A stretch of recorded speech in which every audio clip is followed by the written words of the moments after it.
state of law. No one is above the law, and no one is below the law. These are the songs that we've always listened to and danced to, coming from top regime barons and those along the corridor of power. They keep making us to understand that Cameroon is a state of law, and no one is supposed to be above the law, and no one is supposed to be below the law. Cameroon's Minister of Territorial Administration, Minister Paul Atanganji, has always made this clear that we are in a state of law. However, the happening of events across the regions of our beloved nation, which we always sing in the beautiful rendition of the anthem that there was no tongue can tell, is making Cameroonians to ask the question, how true are we to the nation? Because of what is happening. Because in the lyrics and the beautiful rendition of our anthem, you always hear, thy word no tongue can tell, we shall be to thy name ever true. Thy name ever true. What true are we to thy name that we claim that we shall be to that name ever true? Looking at what is happening across our national frontier.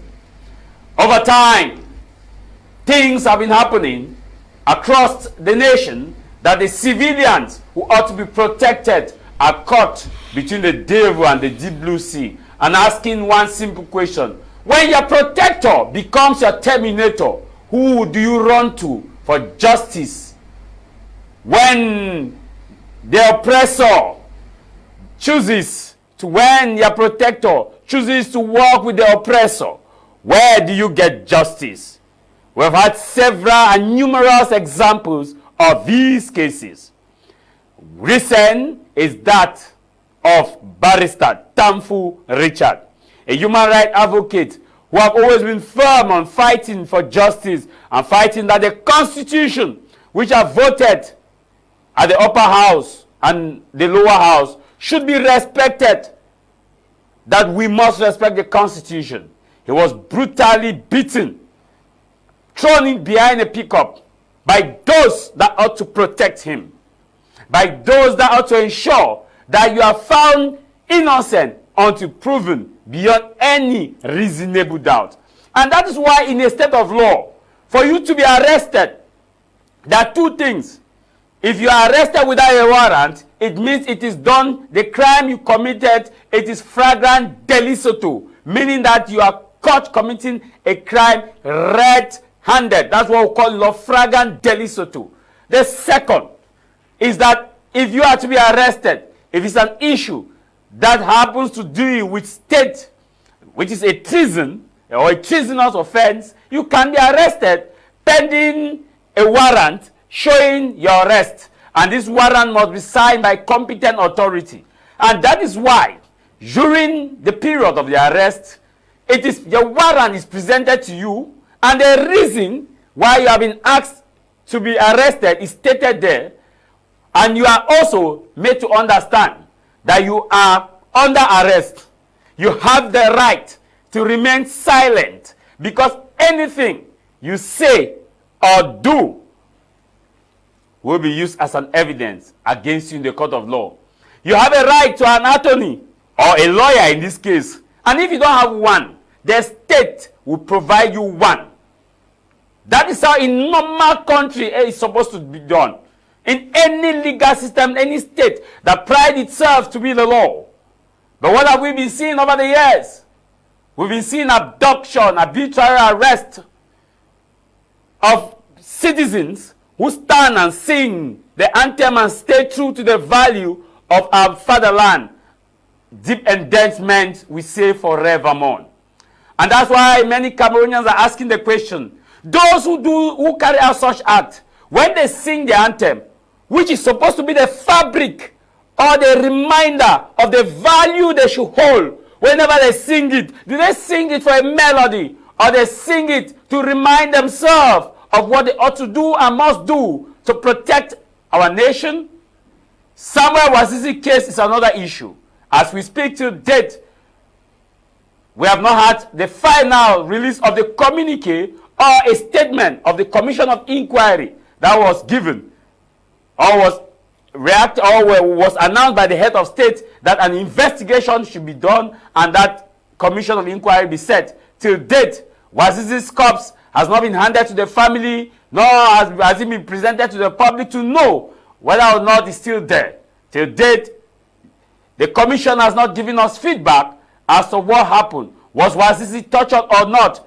What happened? If we can see the case of Barrister Tamfu being tortured in public in that circumstances, you don't need to tell me what happened in the case of Wazizi in the northwest and southwest. If Tamfu in Douala, commercial capital of that statute, could be tortured, of the video that we will not play because of the sensitive nature of it, you can tell me, I can tell you what happened to Wazizi. Or you can also make a conclusion what happened to Wazizi. Till date, the head of state gave an order that a commission be set. Till date, we are waiting. More than 2 years, we are still waiting. Doesn't Wazizi's family, don't they have a right to bury the remains of their son, their father, or whatever he may represent?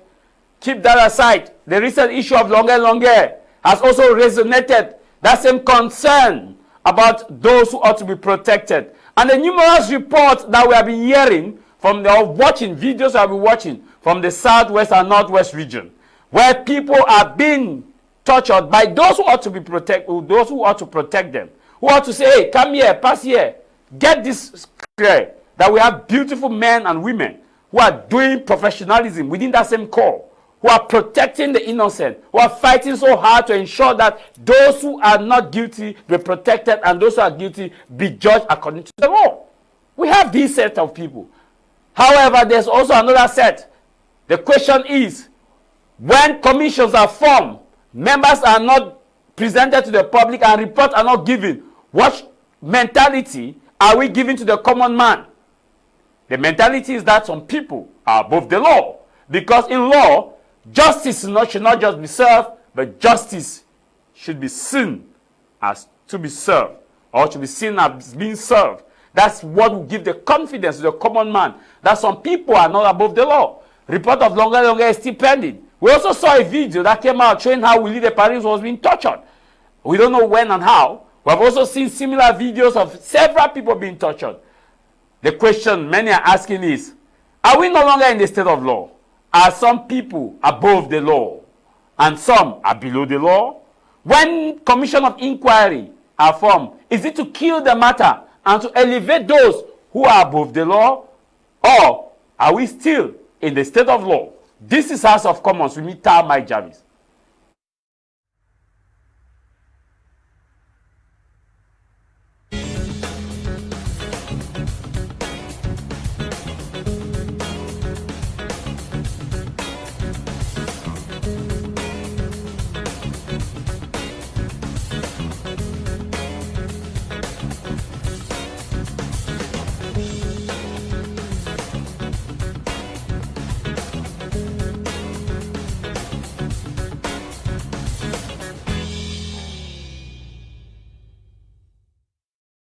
Happy Advent Sunday, first Sunday. This is a new year to the Roman Catholic Church because this is a new year for the church's calendar. It is the Advent Sunday, the first Sunday of Advent, where the first candle is being lighted in preparation for the coming of Christ. I want to wish a happy new month to all those of you who are watching us from Nego Spiritual Choir at Bonamusadi. A special happy Sunday to you, Bertrand. A special happy Sunday to you, Benoit, and all members of Nego Spiritual Choir, Antonella, and of course, a special happy Sunday to all those of you viewers watching us across the world, and to you, Mr. Niam Robert, and your wife, Joan. Happy Sunday to you guys, and happy new month to you. And the people of Moya, I want to wish the entire people of Moya a happy Sunday to all of you people in Moya, be it Q5, Q6, wherever you are watching us. Happy Sunday to you. And in the studio, we have been joined by our guests. We have two guests. One is already in the studio and one will be making his way in. Here we are joined by Mr. Nchupichem. He's a household name you know in Cameroon, and he is here to talk on the issues that we have to discuss. And we also await the arrival of Mr. Kimbang Vitalis, who also had indicated that he will be part of the program. probably still stuck in traffic, and we cannot continue to wait. Mr. Chamani, welcome and thanks for joining us. Happy Sunday. Thank you, Mr. Javis. Happy Sunday to you and to your televiewers.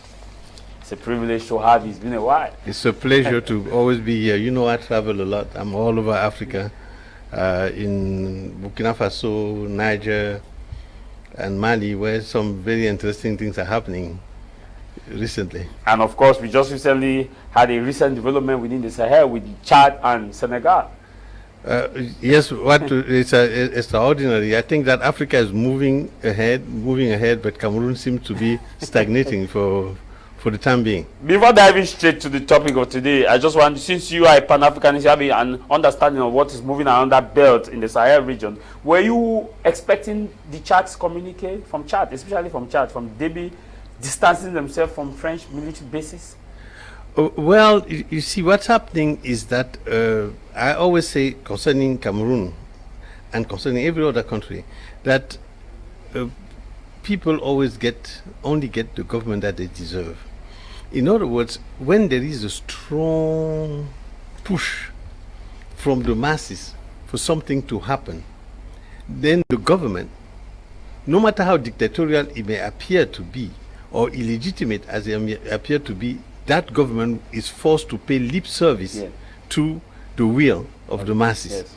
There is in the Sahel region a strong movement for sovereignism, a strong anti-French movement that has been built up by a very astute class of political leaders, but mainly civil society leaders and influencers, social media influencers, that have educated the people and then put them in a position where even the people like Déby that were actually put in power by France are forced today to respond to that aspiration of its people to distance themselves from France, which is actually a curse.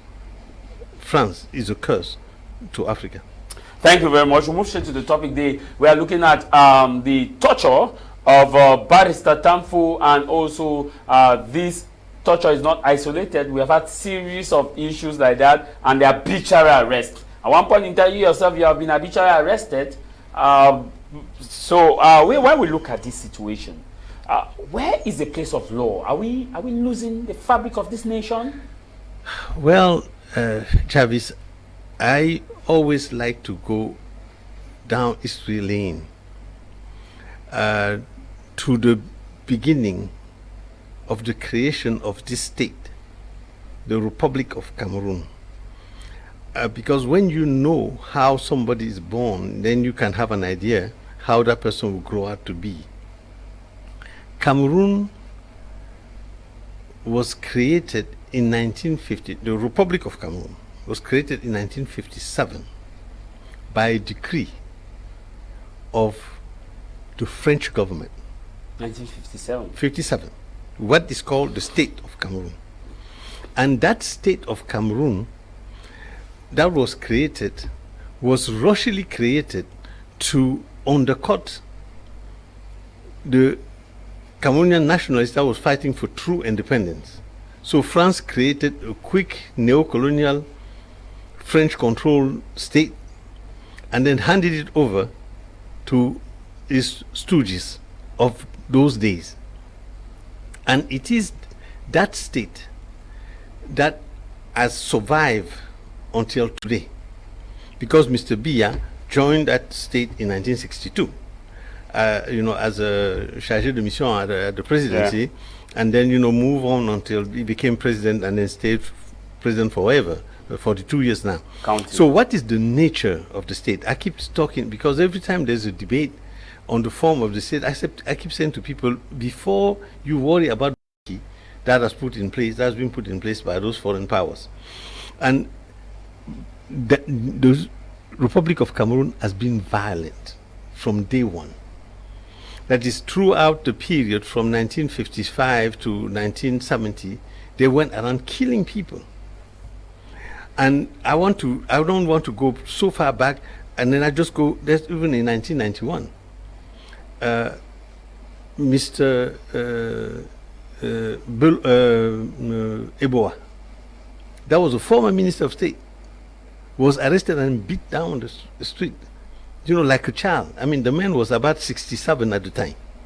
A former minister beat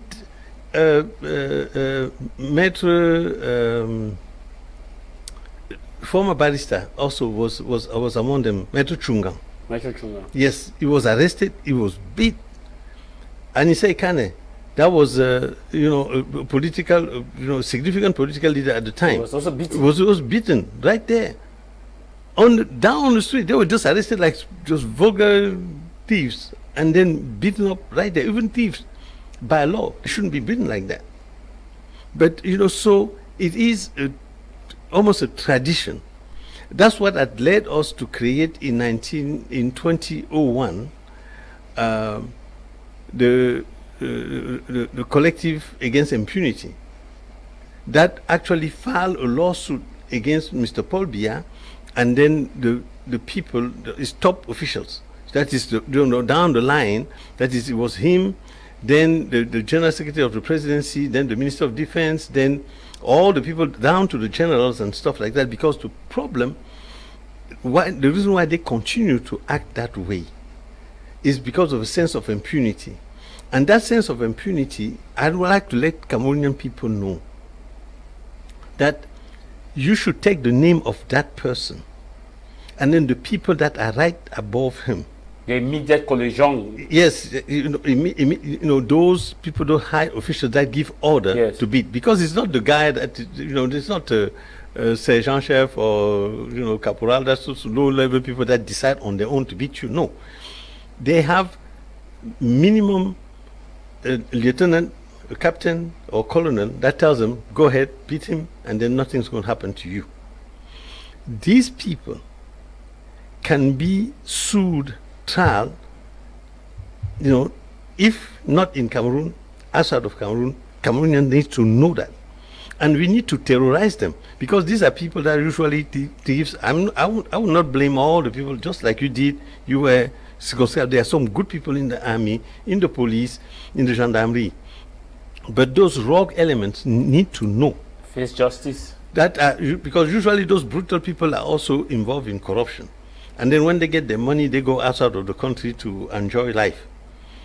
They should know that they can be arrested outside for a crime that they committed in Cameroon, when we can prove that the Cameroonian government has given them impunity. So it is up to the Cameroonian people to wake up in two ways. First of all, understand that they must know their right. Even as limited as they are, they must know it. And they must defend it. They shouldn't be afraid of a person because the person wears a uniform. They must resist.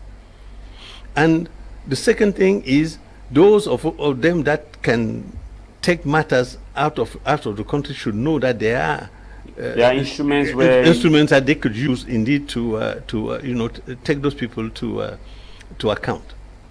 Now, before that, I want us to revisit some of the issues. Like, you watched the video of Longue. I'm sure you must have watched it. Yes, I did. There have been a series of videos. Even in the case of Wazizi, which is still angling, we have not yet had formal reports. Is it that when commissions are created, is it to kill the matter? Oh yeah, clearly. In this type, first, Cameroon is in a serious state of disrepair as a country, and then our legal system is malfunctioning, and that's one of the reasons why we are having difficulties getting even people to come and invest in Cameroon, because you have a legal system that's not working. You have forces and law of orders that are actually can, a force of abuse, and and they have been doing that for so long that it has become almost like it's like a habit. I know there have been some progress, so I have to reckon that the fight in 1991 and so on got at the police to be less brutal, but the army and the gendarmerie still still have a sense of impunity, and then we have to move to that level. And the other people that have a sense of impunity are the DO and the SDOs. Those people think that they are above the law. Finish. And then they can do anything that they want as long as they have the protection of Mr. Atanganji. Of the state. Of the state, that's why. Yes. So it's extraordinary, but the solution to this is political education, political activism by the people, and then resistance, because you will never get anything if you don't fight for it. Okay, before then, I want us to also revisit the reaction of Cabral Libi. I'm sure he's one of the members of the Transition Peaceful Alliance for Transition of Peaceful Resolution, Peaceful Transition of Power. The Alliance for a Peaceful Transition. That's right. Cabral Libi. You know, also in Parliament there's an ongoing there's an ongoing discussion about the possibility of also increasing taxes. Given the decentralization, under the pretext of decentralization, where the council need to also add more taxes. And the question many Cameroonians are asking is, why are we talking about decentralization, and at this level, taxes are also still being collected and sent to the central government, and they expect the council again to still collect taxes and carry out developmental projects, which means you pay tax twice.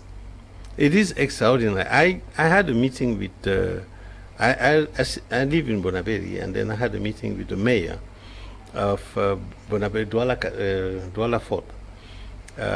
And the mayor was crying to me. He said that the money that is collected by the central government, that was supposed to be given to them in 4 installments of 4 quarterly installment. That this is the 4th quarter. I think they barely received the 2nd quarter of the money. FECOM also, which collects those communal taxes, I think wrote to them and then told them, look, this is what we're going to give them. Everything else, don't expect anything from us this year. And this new tax that they're talking about goes against what you will expect decentralization to become, because you will expect that decentralization meant that now the local government will be able to levy taxes directly. Yes. Because these people are elected by the people, you see. So when they levy taxes, they will do it sensibly, because if you don't do it right, you will not be voted next time. And that was a discussion that I had with the mayor. I was telling him, I don't want you to behave like the SDO, but like the DO, like the sous-prefet, because that man is appointed. You were elected by us.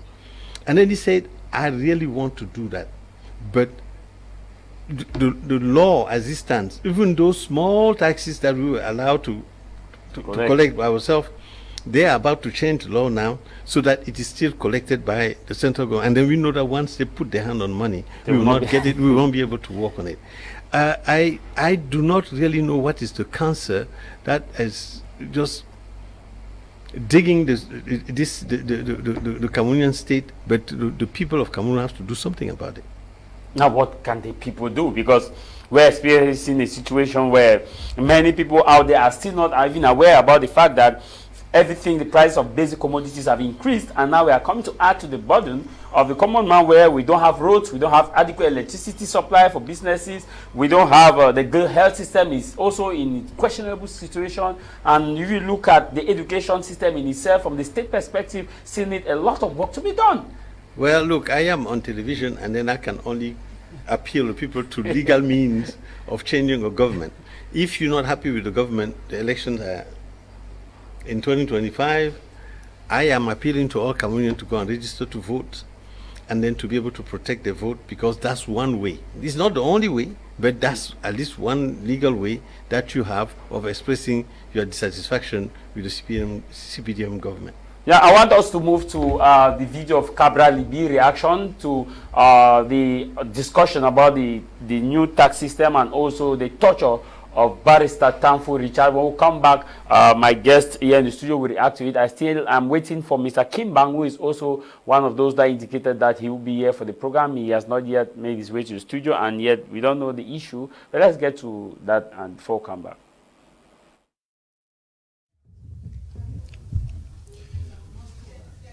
Monsieur le Président, chers collègues, lorsque dans un pays, les ministres piétinent la loi et que cette dérive se sert de l'Assemblée nationale comme d'un mur de soutènement, il ne faut pas s'étonner que la République entière dérive dans l'anarchie et la barbarie. Quand ici nous piétinons la loi cadre de la décentralisation, dont la gestation a été douloureuse lors du grand dialogue national, dont le prétexte est bien connu, un amoncellement de morts, nous nous rendons, chers collègues, complices de ceux qui infligent des souffrances aux Camerounais en privant les élus locaux de moyens leur permettant d'alléger la misère des gens.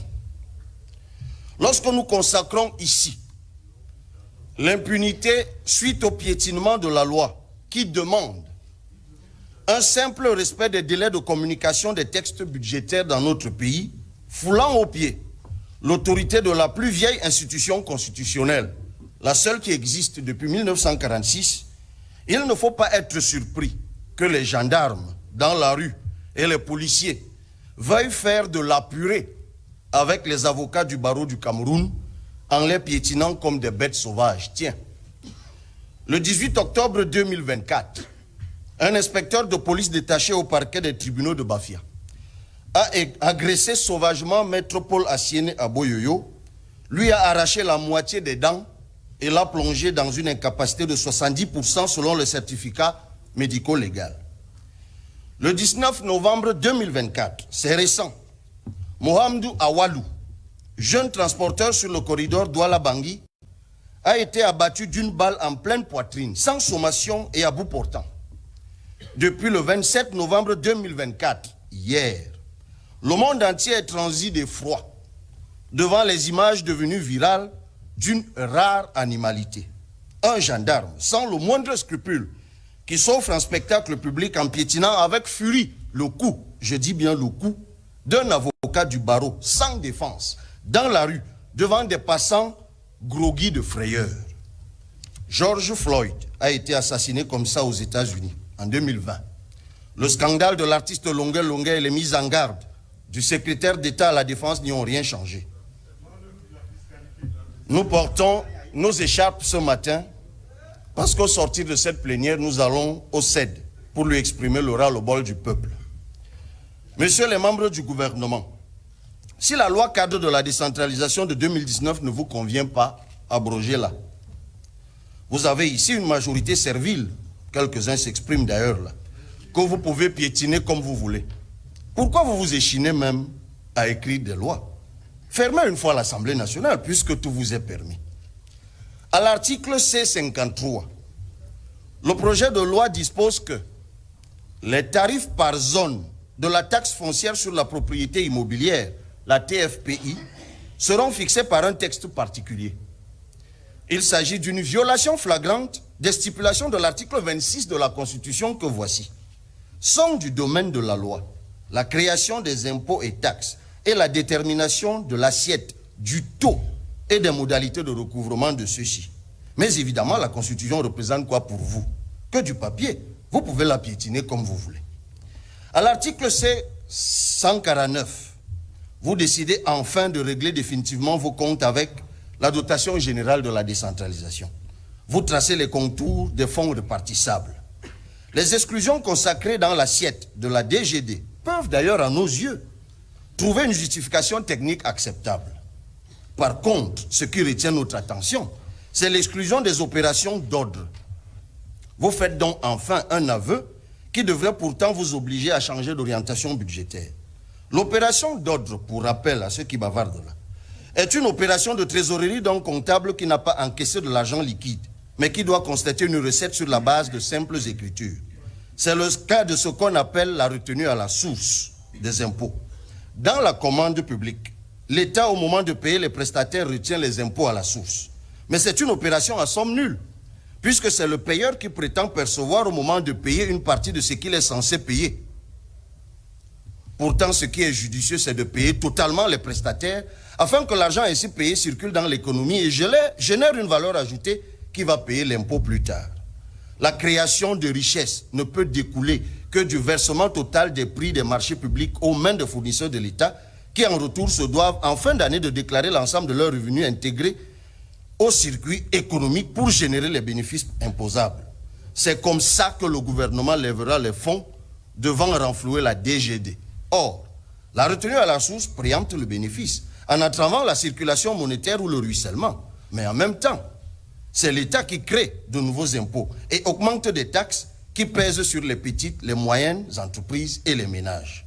La conduite d'une politique fiscale expansionniste, monsieur le ministre, caractérisée par une inflation de taux d'imposition, de nouveaux tarifs et de la multiplicité des procédures, justifie en partie les remarques négatives du GECAM et des autres organismes syndicaux et de protection des consommateurs relativement au climat des affaires.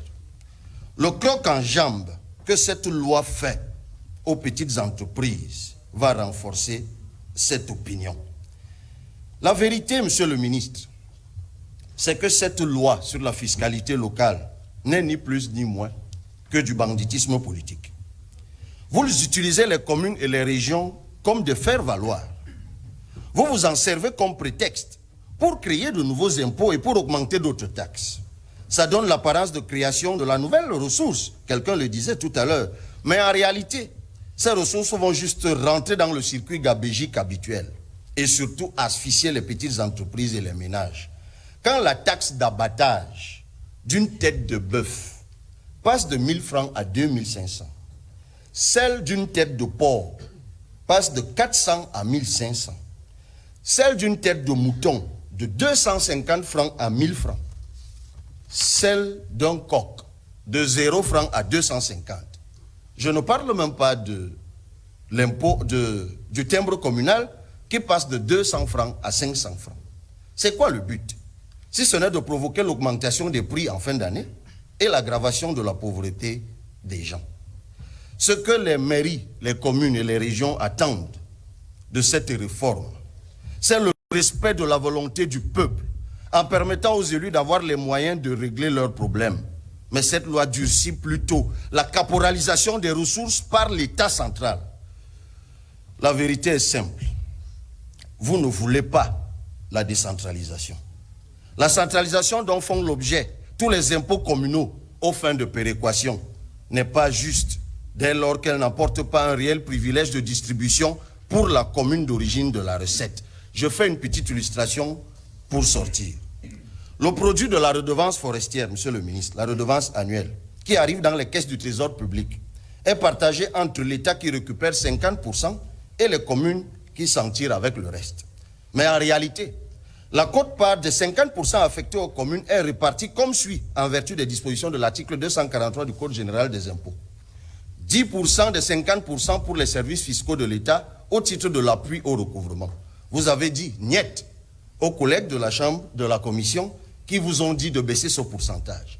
36% de 50% sont centralisés au FECOM pour péréquation.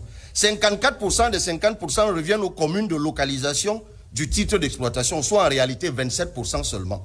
Le quart de ces 27%, soit 6,75%, devant être affectés exclusivement dans la commune de localisation au projet de développement porté par les populations riveraines. Alors, quel projet sérieux pourrait être ainsi financé par le monde? Comment s'assure-t-on au MINFI, au MINDEVEL, au CONSUPE que ces projets de développement sont effectifs, viables et durables? Il n'y a rien. La loi de règlement votée ici hier, au travers de l'annexe de la Chambre des comptes, dit que tous les chiffres sont faux, que les indicateurs de performance sont mensongers. Monsieur le ministre, vous êtes le Zorro du gouvernement. Laissez le président Biya aller se reposer au village et permettez aux Camerounais d'expérimenter un autre management politique dès 2025. Monsieur le ministre des Finances, vous qui savez si bien vendre la fumée, nul doute que vous avez un talent qui sera optimisé dans un autre. Wow, that was Honorable Kabralibi venting his anger on some of the issues which we are talking about, and he was actually talking about the fact that the constitution of the country is not being respected, and he questioned the fact that why should we actually be deliberating. They should close the National Assembly and just do whatever they want to do based on what they have been doing. And he was asking the question that why is it that when it comes to raising of taxes, we are claiming that we want to be under the context of decentralization. But it is not in context of decentralization that we should just not even have a constitution and just rule the people as they have been doing so, and also raise the issue of torture, where he talked about the fact that the torturing of several high-profile personalities and alongside others. Cabral Libi also made it clear that if the system is failing, they should ask the president to actually get the back seat. Mr. Shamani, you listen to Cabral Libi, your reaction. Yeah, I think this is one of the best speeches that I heard from Cabral Libi. That's a very eloquent speaker. And then it's a fresh figure in that parliament. And then I always call him and encourage him because those are the young upcoming politicians that have a lot of future for Cameroon. He's, by the way, one of the signatory of the manifesto for refounding transition. Alliance for a Peaceful Transition. Yeah, that is the basic document of the Alliance for a Peaceful Transition. He raised some very, very serious issues there. One is the issue of government, hyper-centralized oligarchy, in fact, because that's the proper term to use when you want to describe the state, the nature of this government. I always use terms that have the right term because they have the proper meaning. Cameroon is ruled by a small oligarchy located mainly in Yaoundé, but that is very slickly multi-ethnic and bilingual. That is, you have all ethnic groups in there, and then Francophone and Anglophone, but they're a tiny little group. And they want the country to be centralized, whereas the people are asking for decentralization, even for federalism. And every time you ask them for something, they will give you one thing. They'll give you one thing with the left hand and then take two with the right hand. That has been the history of this government. They did that even in 1991 with the tripartite. Beyond the tripartite. Yes, where we thought that we have made some progress, some progress, but then they took away everything. And the government is more dictatorial today than it was before the tripartite meeting. Same thing they're doing with decentralization. They say, yes, now you decentralize, but they take away from the local authorities the ability to raise taxes. What sort of decentralization can you have? Already they only gave 15% of the national budget to all those local governments. What can you do with 15%? What can you do with 15%? Why are they keeping 85%, whereas we ain't got no roads? We don't have a serious airport. The Douala airport is a shame of Africa.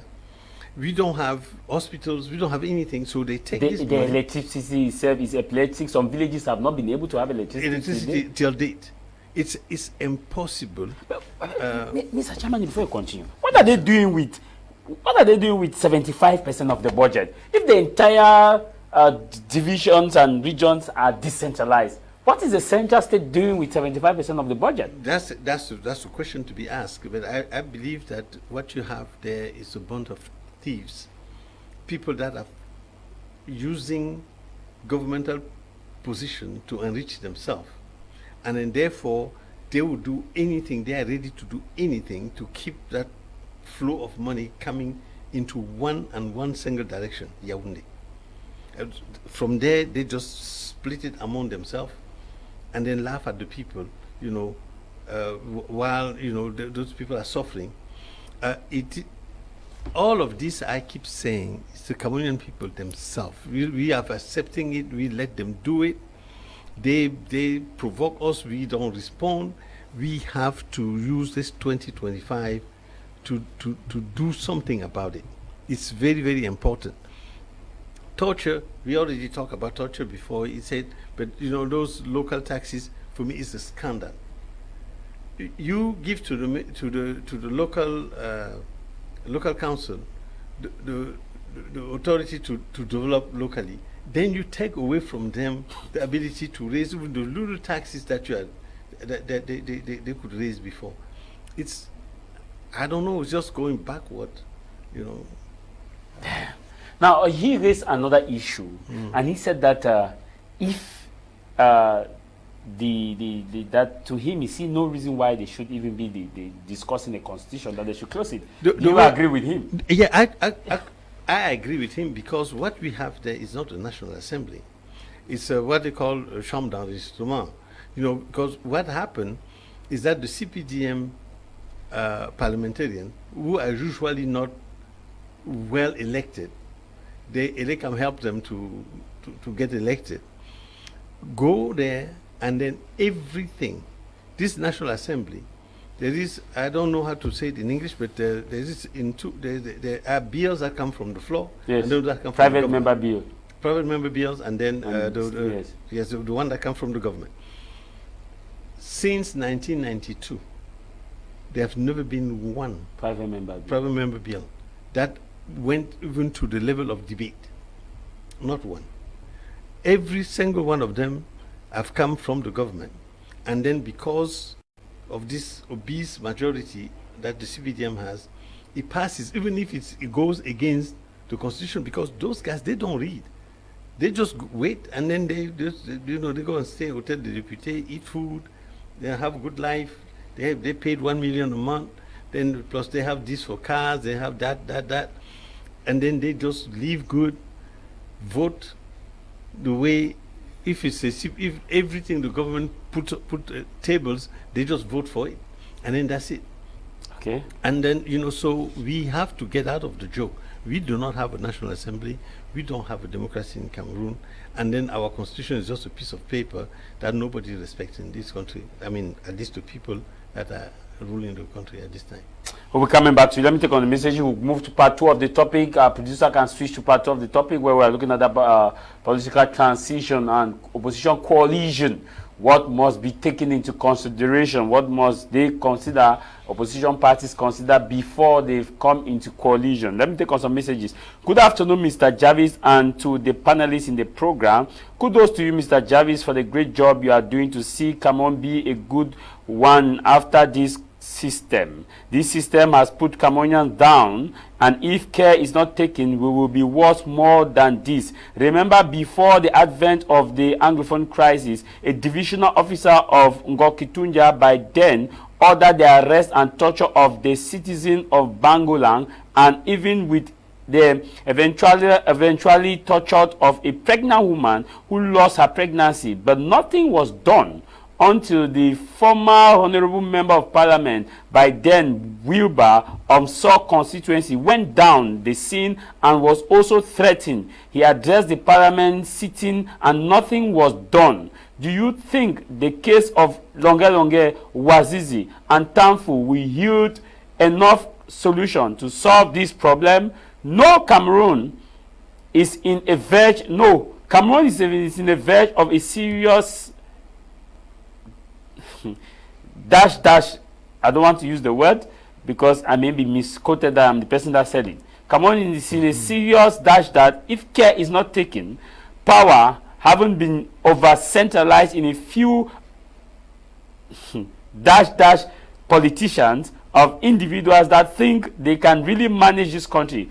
We, the youth, are not coping in our country, and we pray that as God was the one who chose Mr. Biya as our president, and let God alone give us another leader that will understand the problem of this our beloved country. Thank you. This is Isaiah in Yaoundé wishing you lives with all your family, all my family. Okay, this one say, Mr. Javis, I am Waters from Bamenda. The military men in Cameroon are above the law. The law means nothing to them since they have guns. This other one, right? He said, Mr. Javis, thank your guest so much. I'm learning a lot, especially as he articulated the creation of Cameroon in 1957. This explains why we have the culture of violence within our defense corps. To me, I think that we should grow beyond this, that we should now be solving issues from a professional perspective. My question to him is, what then is the solution? As many people think that if they vote, it will be stolen. How much can we guarantee the protection of our vote and ensure that the vote reflect the aspiration of the people? And what about the silent majority who are afraid to vote? What message must opposition party take to alleviate them and to get them active to now turn out to vote? Because last election we had just about 3 million people who voted, and if you look at the population, Mr. Javis, of members of government, top government officials, and those who are stealing our resources, it will tell you that only those who actually went to vote voted for their pockets, whereas the majority who had the power stood that it will be stolen. This is Mr. Joel writing from Yaoundé.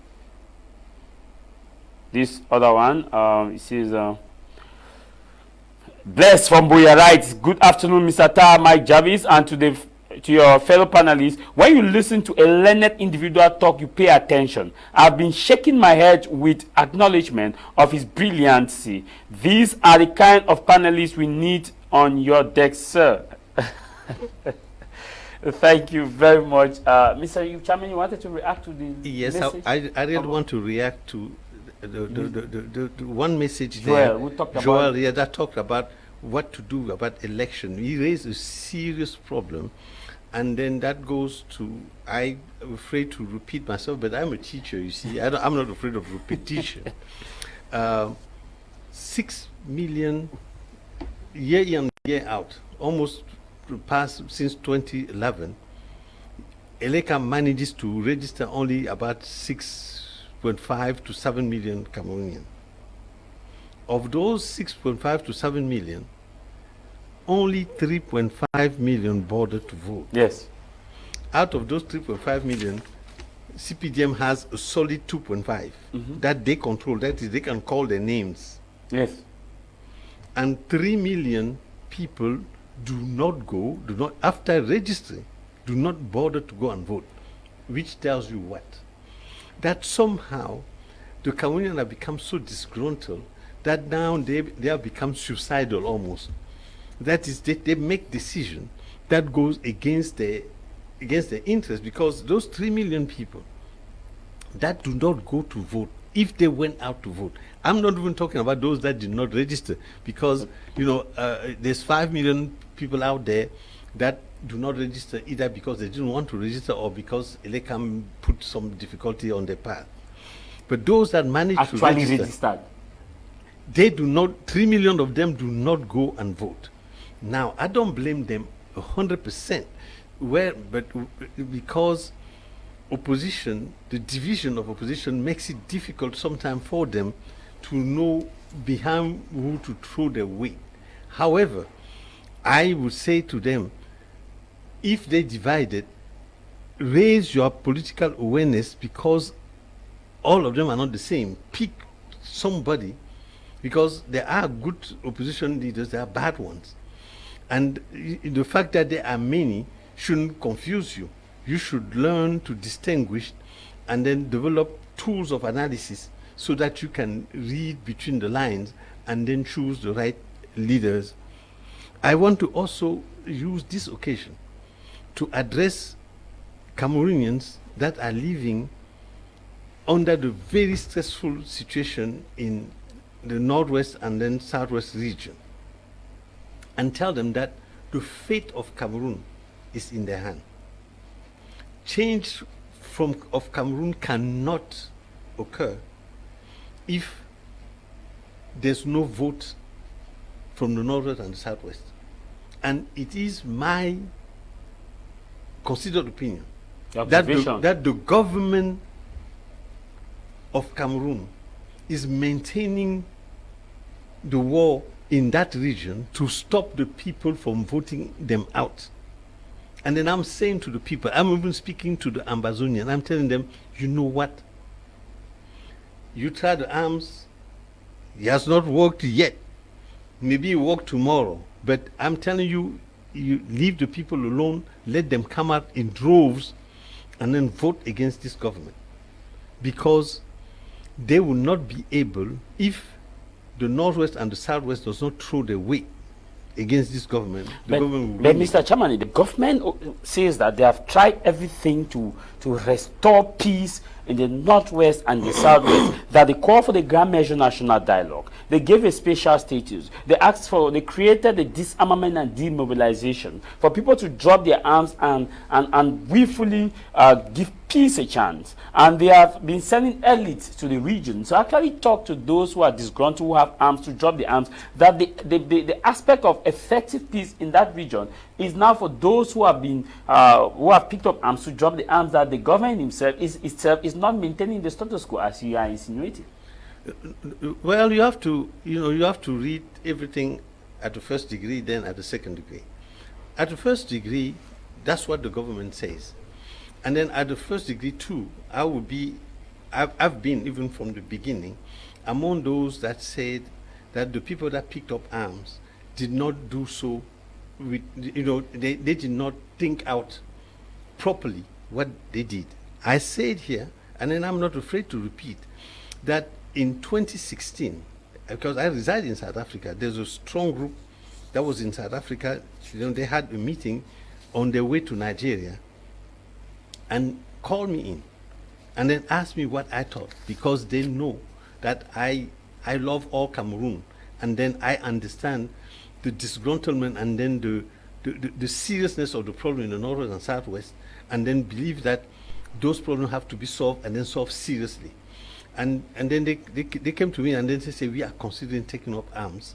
And then I said, taking up arms require two things.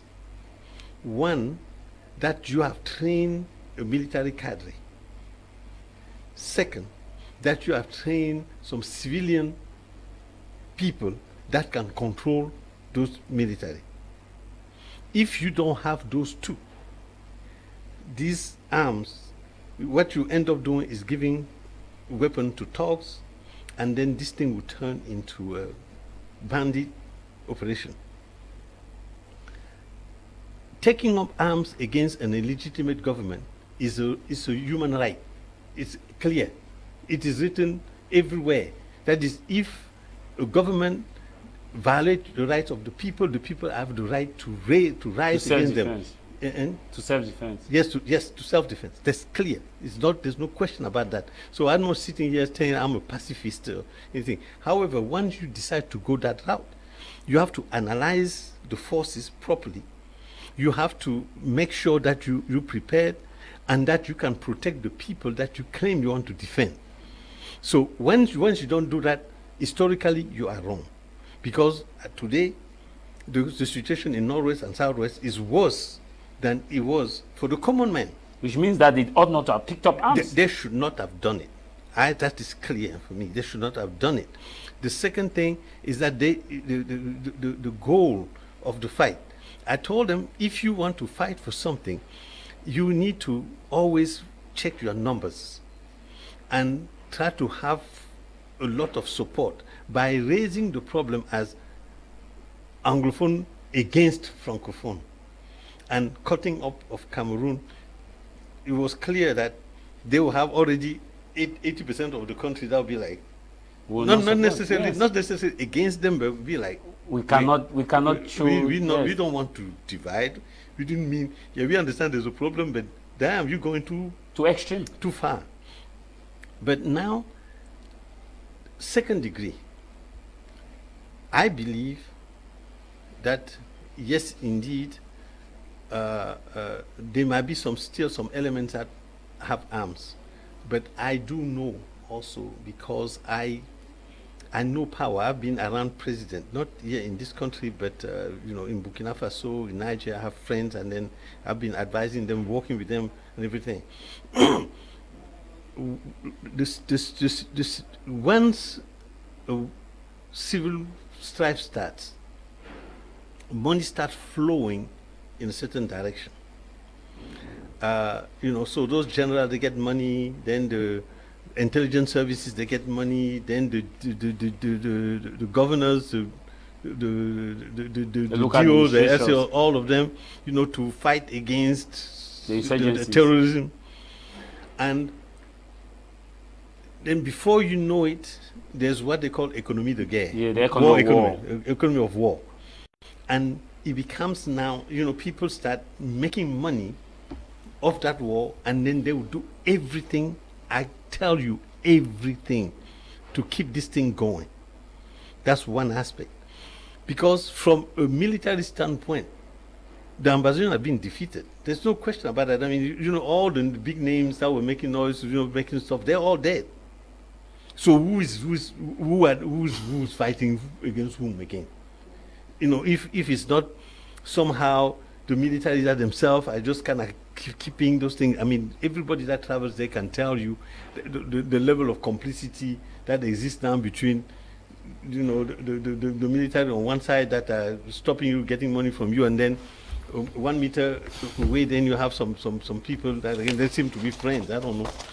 But I am looking at it now, not from that point of view only, but also from the point of view of a regime that intends to maintain itself. And then that does political analysis and then sees that given the neglect that the central government has had toward the Northwest and the Southwest, they are pretty much sure that they will not get the vote of the people should the people have the opportunity to vote.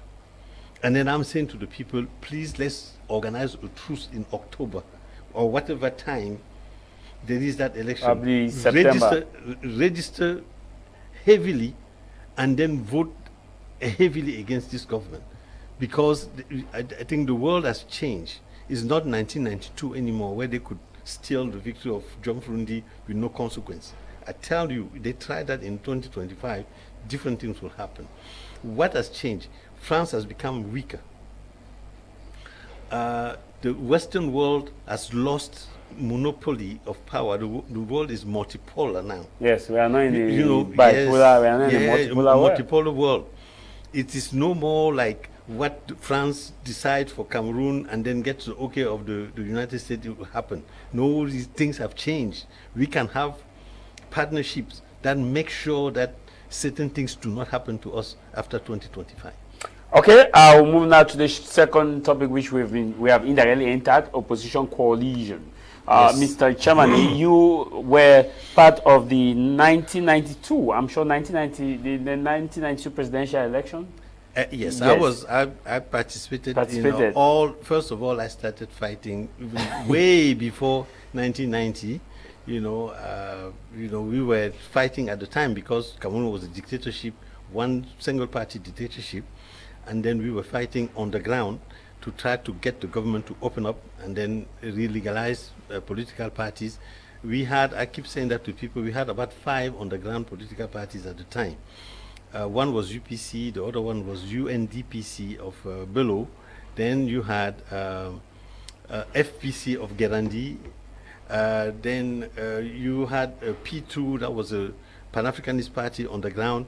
Then you had those cells of that will become SDF in 1990 that were fight on the ground, and all those organizations were sort of working together. So we pushed, and we were able to make the government make a fault in the 11th of February of 1990 when they arrested Yondo Black, Mukon, Abemukon, late Abemukon, Feko, I don't know if he's still alive. And then they arrested all those people, and he said, and it started the movement. SDF, the cell used that occasion to go and deposit an application for legalization of SDF the 26th of March of 1990. Then 2 months after, the party was launched, and then things just went on from there. So, but what happened though is that after that, all political parties under the leadership of Yondo Black at the time started meeting to form what will be known as the coordination of the opposition parties and associations. And that coordination later on turned into ACNS and then Union for Change. Mouvement pour le changement. Union pour le changement. Union pour le changement. That's right. That went to election. Went to the election. Let me remind people that that have forgotten this. The program of the Union for Change was a transitional period of 3 years. So the candidate of the Union for Change had to pledge. He was not picked first. We had written the program first and said we need a transitional period of 3 years. So we want a candidate that will agree to that.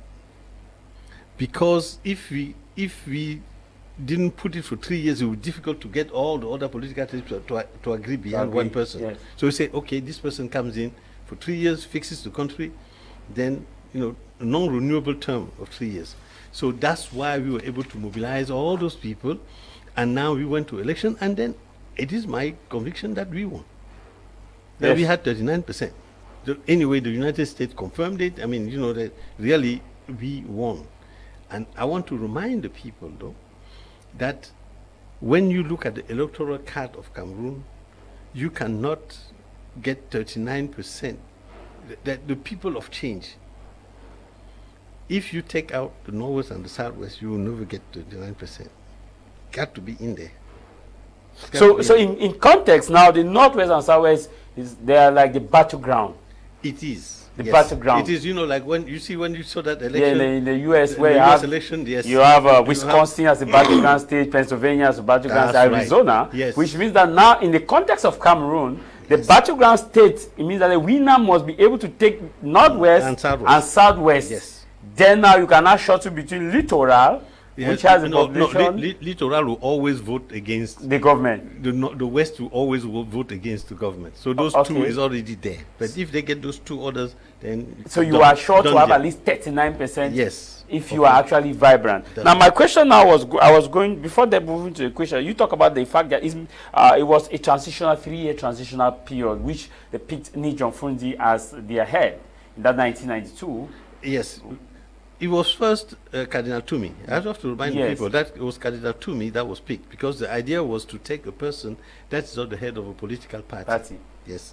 And that because it was easy to rally all the different political parties around a person that was not itself a political leader, for fear that that political leader may use that position to give unfair advantage to his own party at the end of the transition.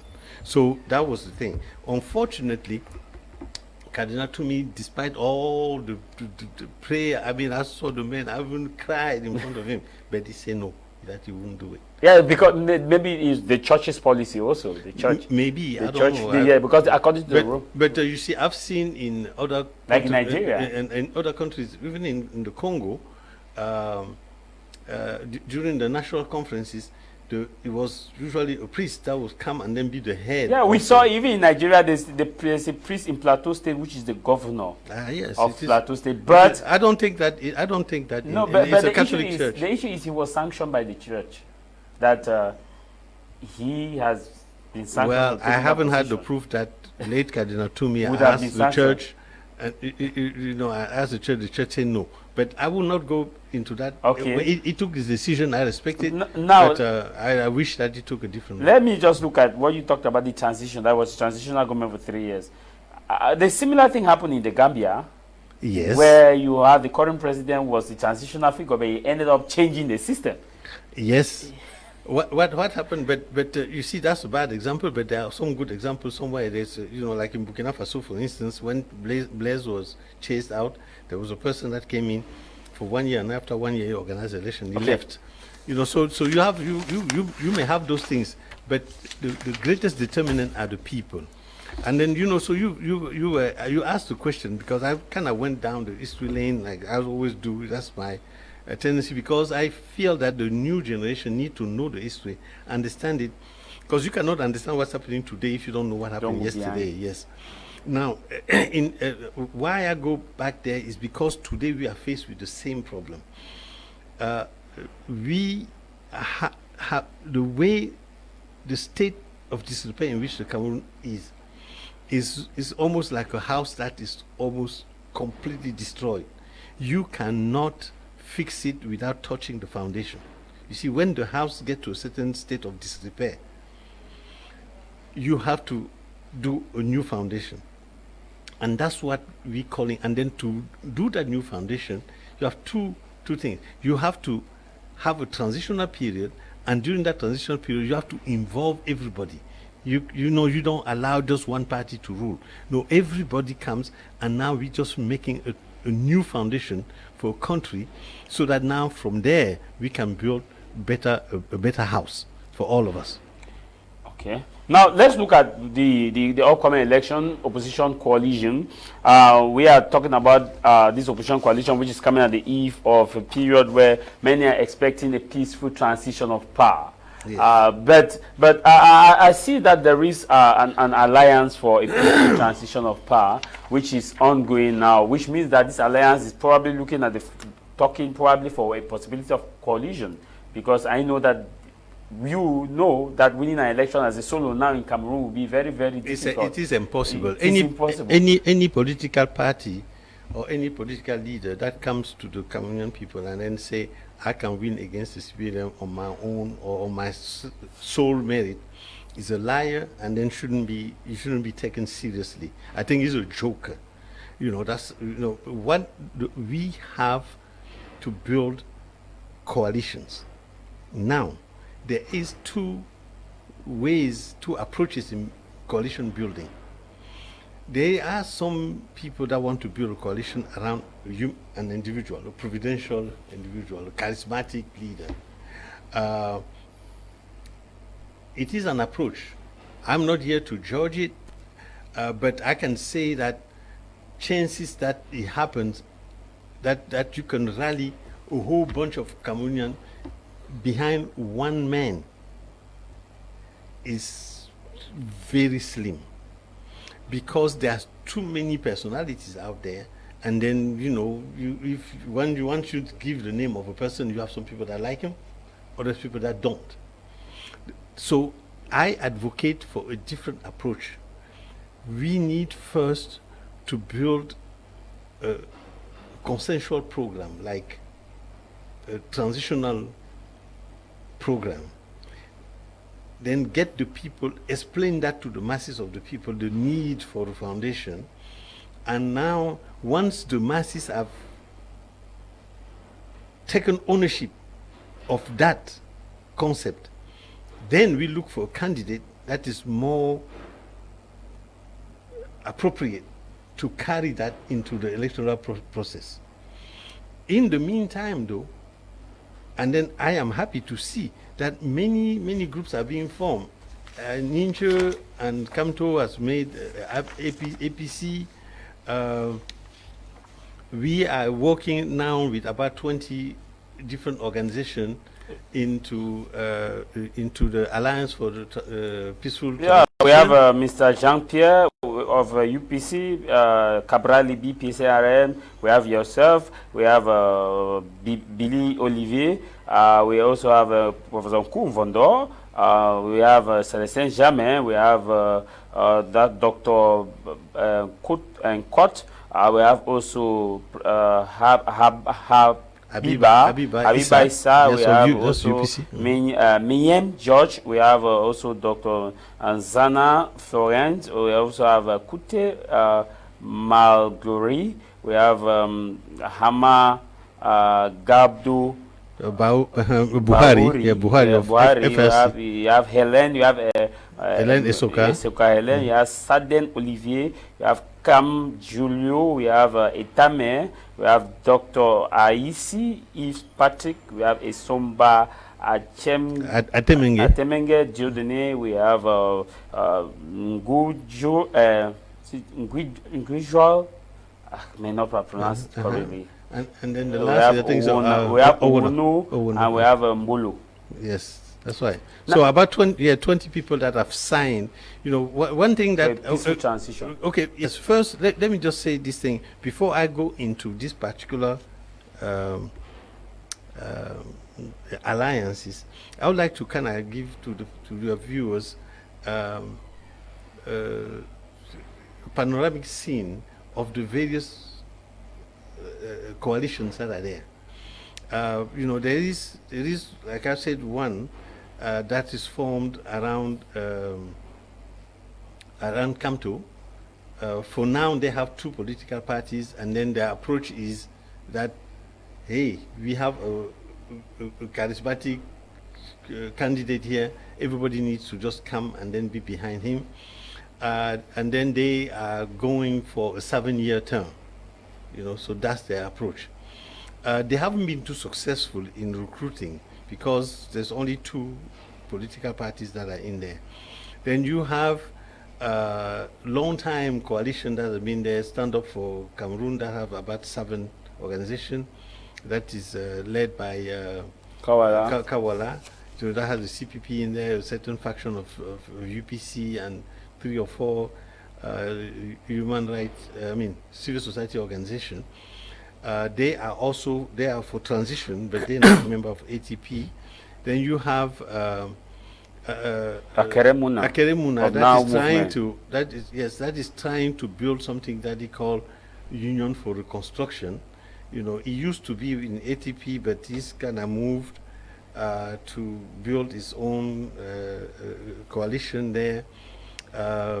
With I think so far there might be 6 or 7 members in there. Yeah, for Akere you have Professor Kumvondo's party, Univer. For the Now Movement, you have a fraction of the UPC. That's you right. have the PAP party, PAP of Jan Dennis, which has backed this one. And then I saw Agbombala there. I don't know. Yeah, you have I think Agbobala as a human rights activist and someone who also promote democracy backing this coalition. That's right. And you also have from this same you have some other few political parties that have backed the Now Movement. That's but right. The challenge we have with this movement is that they don't have an official website that details their program. That's exactly right. That's what I did tell them.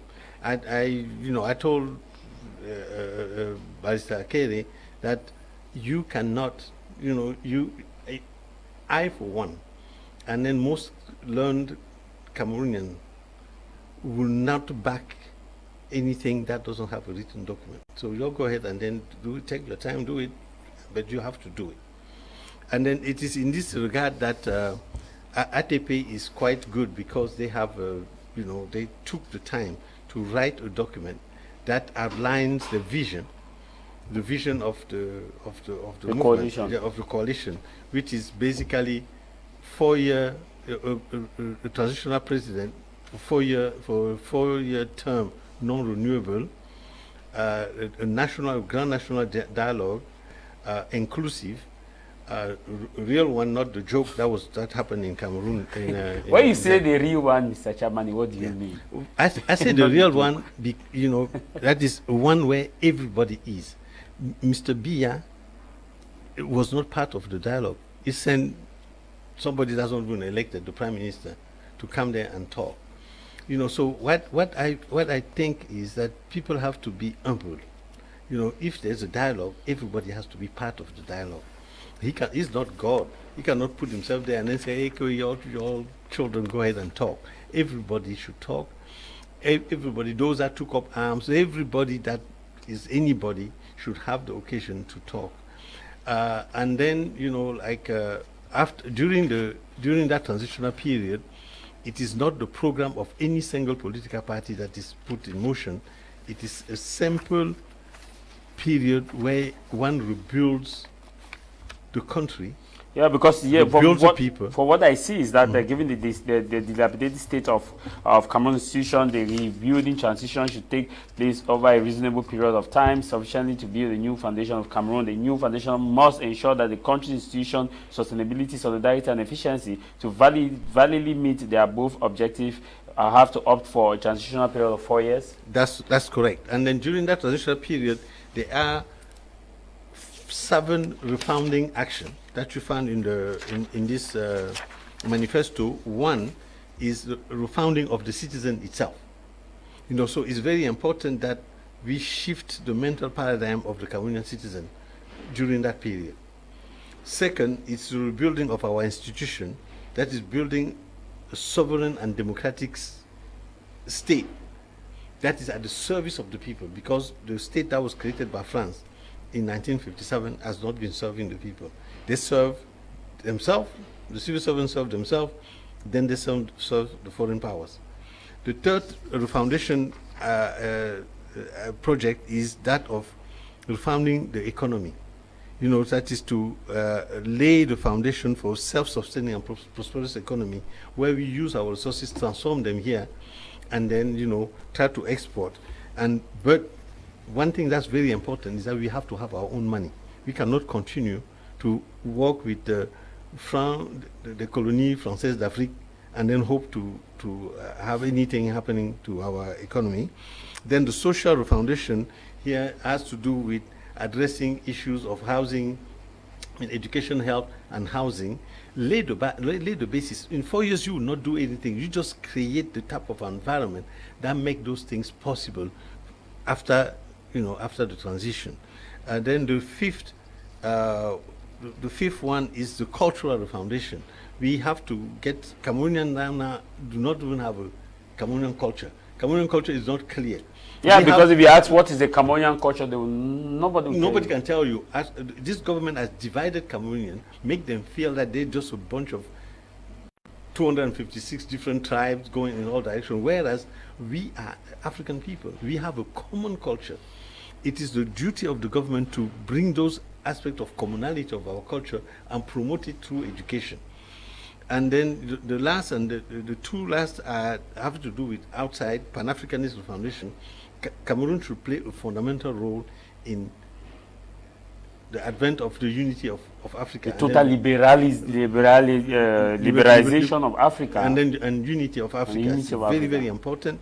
Last but not least, that new government also should set Cameroon as part of the BRICS.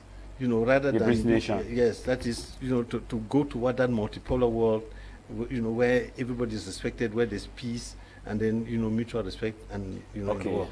So those are just basic things. How in 4 years, you can't do much, but you can lay the foundation. Okay, but now when we look at this, there's an issue now. When we look at the aspect of this of a coalition, how certain are we that the political party this time around will actually decide to come to a coalition? Because my boss, Mr. Kumluina, did a survey on his online platform, and he realized that over 80% of those who participated on that survey said for 2025 they will only vote for a candidate that decides to come under a coalition. There is, and then is right. That's what the people are asking for a coalition. Now, the difficulty that we face is that our political leaders do not necessarily have the experience in building a coalition. So that's why we're asking, what should they consider? Well, the first step is they should have a manifesto. They should have a document.